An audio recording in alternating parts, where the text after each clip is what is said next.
Tuwan-tuwa siya eh, oh.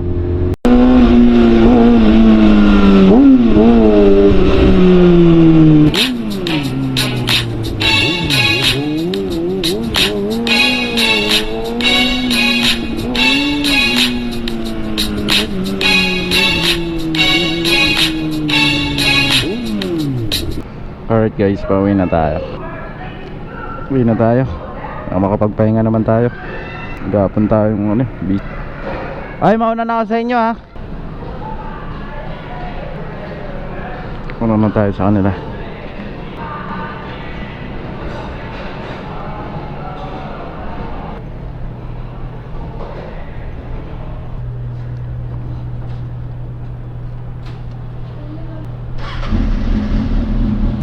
Yeah.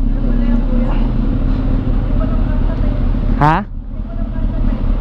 Wag. Hindi ako makakauwi.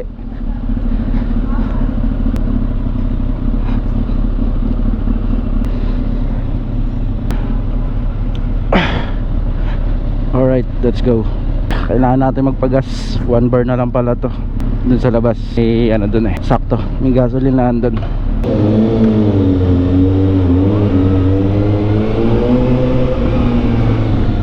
Uwi na tayo.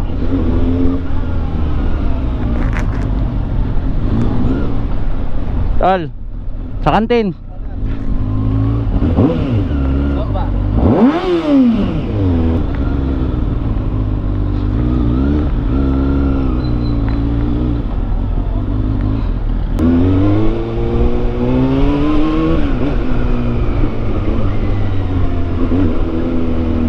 Bagas tayo at baka maubusan tayo ng gasolina. Iyari tayo nito. Magtutulak tayo pagka bigat-bigat.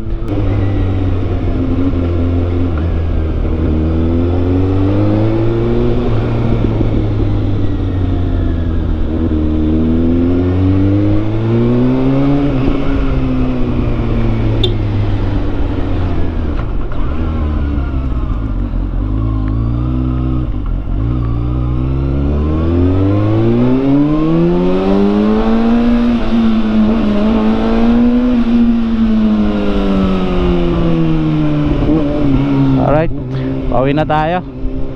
Uwian na. Okay naman. Wala naman na tayo masyadong iniisip ngayon na problema. Pero syempre, ayun nga, pagdating sa business natin, kailangan pagka may mga problema dumadating talaga, syempre hindi maiiwasan yan. Talagang kasama sa negosyo siguro talaga ang problema. Pero syempre, pagka ganyan, dapat gawin nating aral o gawin pa nating mas galingan pa natin, diba? Labas. Ano kuya, 95 octane kuya, 500. Okay po. Okay sir. Ayan na kuya ha. Ay sorry. Thank you po Kuya Roland. Okay na yan. 95 yun ha. Okay. Thank you bossing.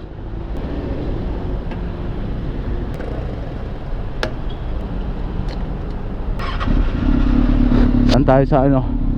Marcos Highway. Marcos Highway tayo ngayon.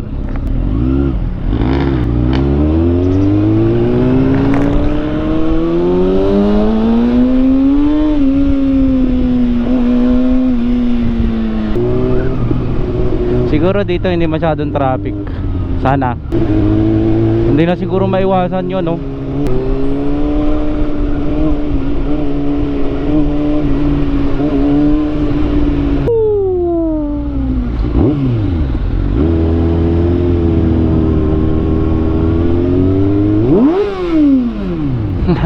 Tuwan-tuwa siya eh, oh.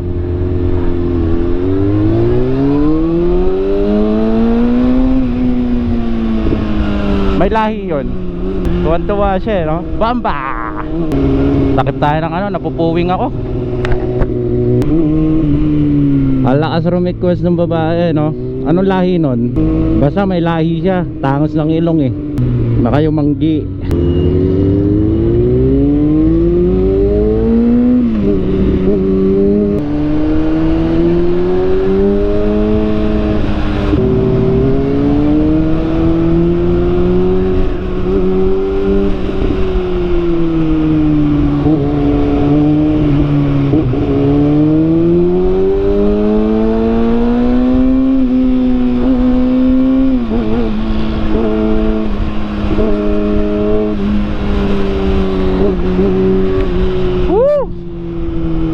sarap. Yan ang mararamdaman nyo guys pagka nagkaroon ka ng pangarap mong big bike. Sarap sa feeling. Siyempre pangarap mo nga, diba? Mababaw pero legit yung saya. Sa iba mababaw, sa iba mayabang, pero sa akin di naman tayo nagyayabang. Talagang pinangarap natin to. So proud lang ako na kamit natin. Tsaka siyempre pinangarap mo nga, kailangan siyempre enjoyin mo. Hindi yung magkukunwari ka, hindi ka masaya, diba? Kailangan talaga enjoyin mo kung anong meron ka. Hayaan mo kung ano sasabihin ng iba. Wala silang magagawa. Hindi nila alam ang totoong nararamdaman mo. Pero dyan magkukunwari lang na alam ko yung nararamdaman mo, pero hindi nila alam. Hindi talaga nila alam. Hindi talaga nila alam ang totoong nararamdaman mo. Ikaw lang nakakakilala sa sarili mo. Ganun lang yun.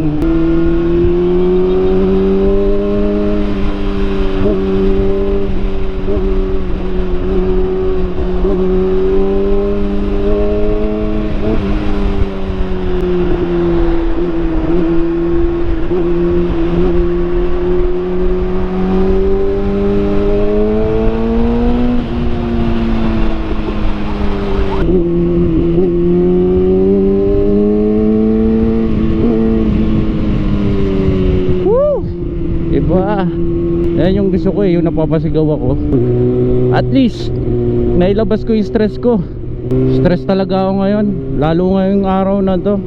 As in, hindi lang pagod, hindi lang puyat, talagang pati utak, stress. So good thing meron tayong ganitong klaseng motor at hilig natin ang pagmumotor. Kaya ito, enjoy lang natin yung while pulling the throttle ng motor natin, di ba? Wala, ito lang nagpapasaya sa akin. Sabihan nyo na ako mayabang, pero wala akong pakialam sa inyo. Ini-enjoy ko lang kung anong meron ako, at ini-enjoy ko lang kung ano yung nakakapagpasaya sa akin. So wala akong pakialam kahit ano pang sabihin nyo sa akin. Okay lang. Wala, hindi mo naman mapipilisang ng ibang tao eh. Diba? Enjoy natin kung anong gusto nating i-enjoy sa buhay. Kanya-kanya tayo ng buhay. Ako, enjoy ko tong gusto ko. Enjoy mo rin yung gusto mo. Kala mo may pinagdadaanan eh, no?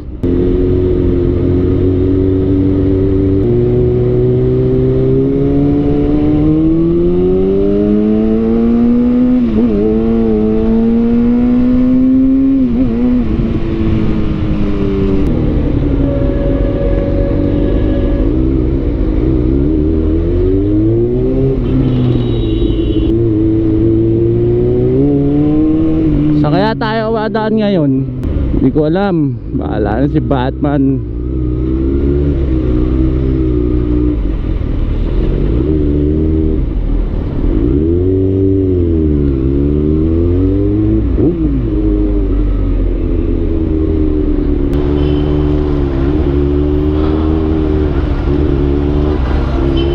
Dito tayo, traffic dyan.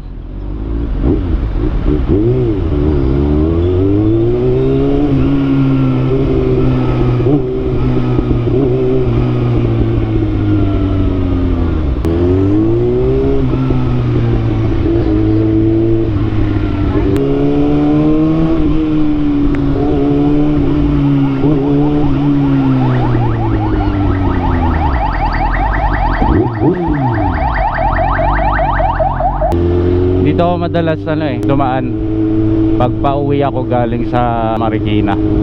Pero iniiba-iba ko naman. Masarap lang dumaan dito kasi minsan dyan sa Cubao, grabe ang traffic dyan. Dito ako nagsushortcut. Hindi ko alam kung shortcut o long cut to eh. Kaya lang iniiwasan ko nga yung sobrang traffic.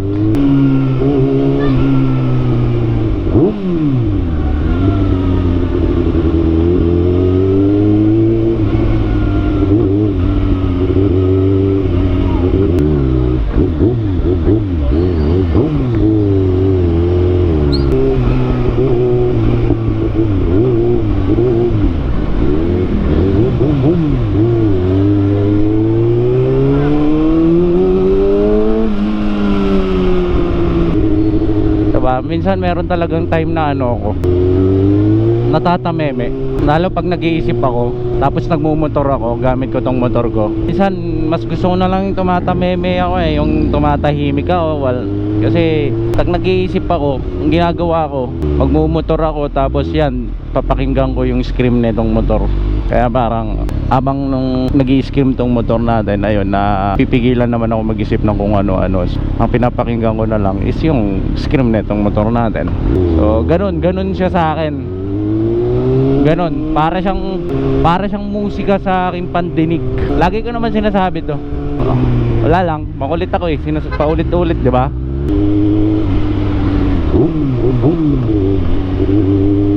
Yun, open na siya. Kanina sarado yan eh.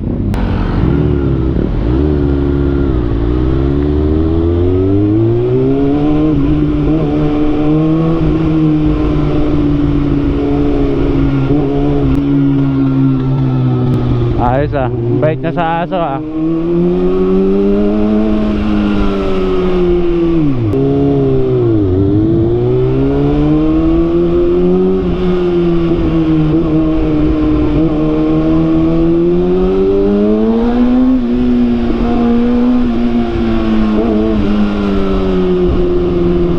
Isa kang musika sa aking pandinig.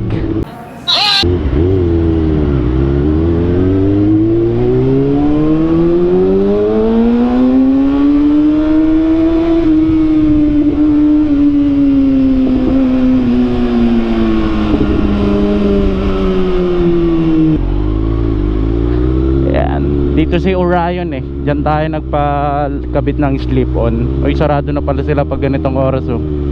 Diyan tayo magpapakabit ng pagpapatanggal na natin papakat delete na natin yung ating motor. So far wala pa tayong oras. As you can see, lagi tayong busy, 'di ba? Wala pa tayong oras magpakat delete.